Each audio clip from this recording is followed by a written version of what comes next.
Would you feel after pre-season you're as prepared as you can be? You'd like to think so.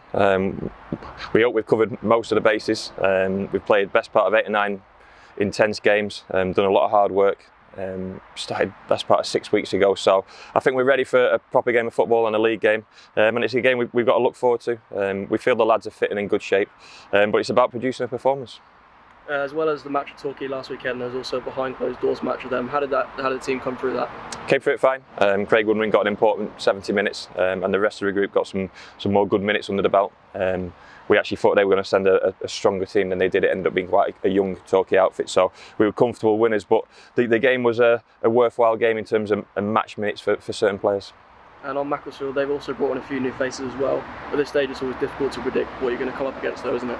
It is, and you touched on it there. We can only concentrate on ourselves. As much as you try and read into previous teams and shapes and formations from managers and opposition, you can only control what's in front of you, and that's our team. And like I say, the 5.5, 6 weeks work we've done with this group of players should hopefully mean they're ready for this weekend. You can never predict what's going to happen in a game of football, but like I've said to the group time and time again, we've got to take care of ourselves. We know that if we play on the front foot and play a certain style of play that suits our personnel, then we'll give ourselves a chance. Have you got any injury concerns going on Saturday? Well, obviously Lee Holmes hasn't had any match minutes since I think the very first game of pre-season at Jersey, so he's probably a little bit. This game's a little bit too soon for Lee, but he's got through 3 or 4 days training, so he's a lot closer than he was this time last week. Gary Warren's got through a couple of days training. Obviously Nigel Attengarner is still a few weeks away, but he's out there on a daily basis with a group of players. So it's a case of as many fit ones as we possibly can available. But it's what level of fitness they're at, and we feel they are a fit group. They've got to play like they're a fit group. You go into the first game of the season, you've got to be able to rely on certain aspects of your own game, and your legs and your lungs are certainly one of those. And the first match is always an exciting part of the season for supporters, but how much is everyone raring to go from the staff to the players as well? Yeah, like I said, it's quite a long 6 weeks in terms of pre-season, and it felt like a longer off-season on the back of no playoffs this season. It's what you do. It's what you get paid to do. Players, staff, managers. It's 5 o'clock on a Saturday when people judge you, but hopefully they'll judge your performance based on a good heart and a good connection within a team, good team spirit. The group and the new signings especially have bedded in well, which you're always pleased about as a manager. But it's all about performances now. It won't just be the first game of the season. We've got another 45 after that. Ups and downs throughout the campaign, I'm sure there will be. But we've all got to stick together.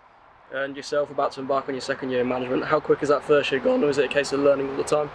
Always learning. I don't think you ever stop learning as a player or as a manager. And like I say, we've not done too much different this season than last season. A couple of new faces in terms of personnel, certain areas we had to strengthen, obviously on some departures. So in terms of the recruitment side of it, we're relatively pleased. In terms of the coaching and the actual management of a group of players, not too dissimilar to last season. We don't want to change too much, as the group's been pretty solid for a number of seasons now, and we just want to keep on building. You've mentioned before about the fan support. It'd be great to see as many people at the park on Saturday to get behind the team, wouldn't it? Definitely. I'm sure they're the same as us, itching to get going, and then they hopefully come through the turnstiles with a positive mentality. Hopefully they're excited with what we've done in the off-season, excited on what they saw to a certain extent last season, and if we can build on that and improve on that, then we won't be a million miles away. It's always tough, tricky tests. Start of the season, Macclesfield Saturday will be no different. So like I said, we've all got to stick together. Their noise and the atmosphere they create will be huge, and it'll be hugely beneficial to the group of players as well, and hopefully we can respond off each other. And just finally, a bit of time before the transfer window shuts, do you anticipate there being too much movement at all? I think we've still got another month, haven't we? Yeah. Yeah, quite a bit of time. Look, a few weeks down the line, then those questions in terms of before it actually shuts will be with different aspects of those questions. We're still working towards certain players, both in and out, but at the moment my focus is on Saturday.